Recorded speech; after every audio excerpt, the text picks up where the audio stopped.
1 Samuel 6, the Philistines return the ark.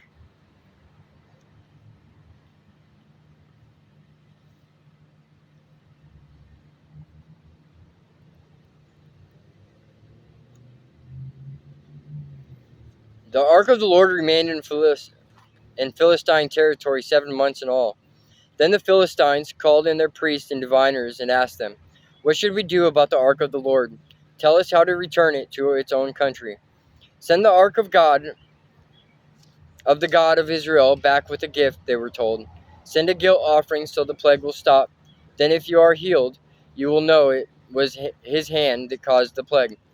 "What sort of guilt offering should we send?" they asked.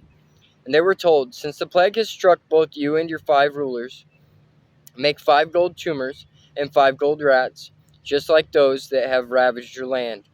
Make these things to show honor to the God of Israel. Perhaps then he will stop afflicting you, your gods, and your land. Don't be stubborn and rebellious as Pharaoh and the Egyptians were. By the time God was finished with them, they were eager to let Israel go. Now build a new cart and find 2 cows that have just given birth to calves. Make sure the cows have never been yoked to a cart. Hitch the cows to the cart, but shut their calves away from them in a pen. Put the ark of the Lord on the cart, and beside it place a chest containing the gold rats and gold tumors you are sending as a guilt offering. Then let the cows go wherever they want. If they cross the border of our land and go to Beth Shemesh, we will know it was the Lord who brought this great disaster upon us.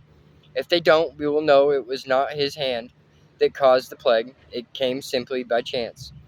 So these instructions were carried out. 2 cows were hitched to the cart, and their newborn calves were shut up in a pen. Then the ark of the Lord and the chest containing the gold rats and gold tumors were placed on the cart. And sure enough, without veering off in other directions, the cows went straight along the road toward Beth Shemesh. Lowing as they went, the Philistine rulers followed them as far as the border of Beth Shemesh. The people of Beth Shemesh were harvesting wheat in the valley, and when they saw the ark, they were overjoyed. The cart came into the field of a man named Joshua and stopped beside a large rock.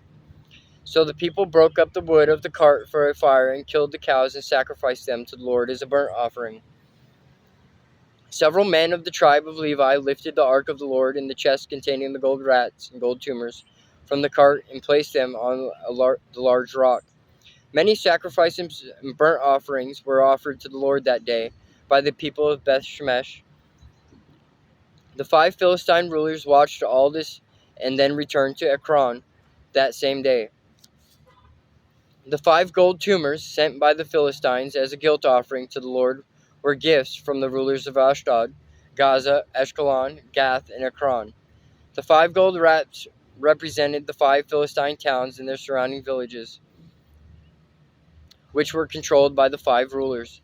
The large rock at Beth Shemesh, where they set the ark of the Lord, still stands in the field of Joshua as a witness to what happened there.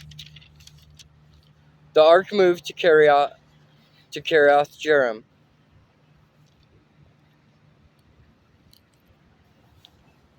But the Lord killed 70 men from Beth Shemesh because they looked into the ark of the Lord, and the people mourned greatly because of what the Lord had done.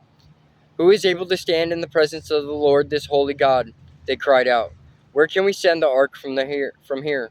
So they sent messengers to the people of Kiriath Jearim and told them, "The Philistines have returned the ark of the Lord. Come here and get it."